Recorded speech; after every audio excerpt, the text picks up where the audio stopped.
Good morning. How you guys doing? This Mike back with the thought of the day on April 22nd, 2025. First, I want to give honor and praise to Ahaya Shoahaya, Bashem Yeshai Ruach. That's the Father, the Son, and the Holy Spirit in Hebrew. Then I like to open with the serenity prayer. God, grant me the serenity to accept the things I cannot change, the courage to change the things I can, and the wisdom to know the difference. May your will, not mine, be done. Today I want to talk about the brother Wallo rant on about black businesses. You know what I'm saying? I see the angle that he was trying to take, but I'm just gonna say it takes one to know one. Meaning that he won't fully understand what comes with running a black business until he ran one. You know what I'm saying? And I don't know if the brother had a business before or this or that. I know he looks at himself probably as a business, but when you're behind that counter or you're at that event or you're doing your thing as a black business owner, there's certain things that come along with that the public don't be aware of what you're dealing with. You get what I'm saying? And I could say that because I ran a basketball business for years, and it's certain things that you got to deal with that people don't understand, and they just take it for face value. Like, all right, well, this is going wrong, or this or that, or they should have did this. You know what I mean? So I'm gonna go through some of the experiences of when I ran my business, of what I had to deal with. First of all, let's start with just being a so-called African American in this country, and the stress that it comes with, the PTSD that comes with, and you still have to make sure your business run. When I was running my business, many people didn't know that I had that murder situation over my head, all while I was doing basketball spotlight for the most part. You know what I'm saying? It's probably 3 years or 2 years out of the 15, for a 10-year stretch from 2009 to 2019, I had that over my head. You know what I'm saying? That's a lot of stress to still go out there and try to run a business. And people don't know what those business owners have going on in their own lives. You know what I mean? The second thing is trying not to fall off. You know what I mean? Like when I was doing the basketball podcast, one of the things that I enjoyed doing it was because I finally got a chance to enjoy what I had created, because I couldn't enjoy it when I was doing it because the fear of our people not supporting you made me have to go harder at making sure the next event was good.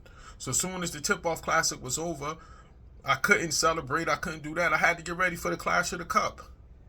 Soon as the Clash of the Cup was over with, I had to get ready for Winter Wars or whatever was coming on up in January, or whatever was coming up in the early spring. Then I had to get ready for the Spring Invitational. Then when that was over, I had to get ready for the Atlantic City Showcase. Right after Atlantic City Showcase, I had to get ready for Memorial Day. You got to do it like that because our people look for an excuse not to support you. And that's facts. They look for an excuse not to support you. So I had to make sure that I was on top of everything that I was doing. So you don't really get a chance to enjoy what you're doing because of the pressure of knowing that at any second that audience will love to turn against you in chat rooms, on social media, however it is. So that pressure comes along with owning a black business, brother. The next is the hookup culture. Not some people trying to get with each other. People wanting hookups. People calling you all the time. The first thing out their mouth is, yo, bro, can you give me a deal? Can you give me a deal? Excuse me. Can you give me a deal? You know what I'm saying? And many times I had to remind people that, yo, this relationship work both ways. The same energy that it take for you to call me and ask for a deal, sometimes bring that same energy to say, yo, Mike, here go all your money. And here go a couple extra dollars for all them times you gave me a deal. We got to deal with that a lot, Mr. Wallo. We got to deal with people wanting hookups all the time. You know what I'm saying? Then the fact that us being African Americans, like most of them, we're more approachable. So they're going to come to you with all types of issues and come to you complaining about everything. They're going to come to you. They're going to complain about a lot of things that they wouldn't complain about if the business was ran by other races, because they feel way more comfortable, way more approachable. You get what I'm saying? Then I had to deal with not getting robbed. Not physically robbed at gunpoint, but I'm talking about people kind of scams to try to get into the events. First, I started off with the stamp. Put the stamp on people's arms. What they was doing, they was going outside putting the stamp on other people hands. So I had to go away with the stamp. Then I went to the wristbands. When I get to the wristbands, people want to take the wristbands off. They want to ask to not wrap the wristband around their wrist so they could pass the wristbands to other people. Then people started saying they was coaches. Then I started telling that the coaches had to sign in. So we went to the coaches signing in. Then people want to come in, act like they're coaches, and write scrabble names we couldn't read. So then when the real coach come, he like, man, I don't even know who that is. Yes, this the thing you got to deal with is black businesses. This the other side of it, brother. You get what I'm saying? Like, y'all don't understand that kind of what we got to deal with. It's harder for us to try to find venues. You get what I'm saying? You reaching out to people, they act like they don't want to deal with you because of your race. And sometimes it be our own race. You know what I mean? Like people just front on you because of who you are, Mr. Wallo. This is what happens when you run in a black business. I know from my experience, my experience. Then you got to deal with the straight hate from our people. I experienced that when I went down to DMV to do my camps.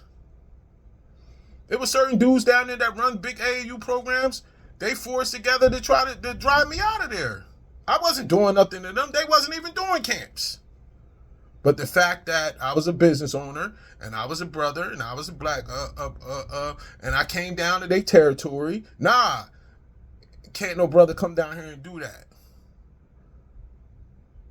So before people say that about what black businesses don't have, try to understand what a black business owner goes through. You know what I'm saying? And then this point is one of the biggest points. We don't point the finger at the other people's businesses like we do with ours. We don't do that. Bro, how many times you went to McDonald's and they messed up your order, but you keep going? How many times you was in Dunkin' Donuts and I went to Dunkin' Donuts mad times and my coffee was whack, or Starbucks, and they totally got the order mixed up. And I was right back in their line the next day. But we don't make videos talking about them and what they got going on. There's mad times I went and already know when I go into most Jamaican restaurants, when I used to eat the meat, they're going to have certain items not on the menu, but I'm still going to go. You know what I'm saying? I just think that the brother made a statement and it went viral and stuff like that, and people feel some kind of way about it. But I just think that until you run a business as a black man or a black woman, you won't understand what comes along with owning a business and what goes along with that, and trying to run it, dealing with the racism and dealing with our community, dealing with our people. You know what I mean? So I wish maybe the brother could start a small business, and just so he could get the experience and understand how it feels. You know what I mean? This Mike, enjoy the rest of your day. Shalom.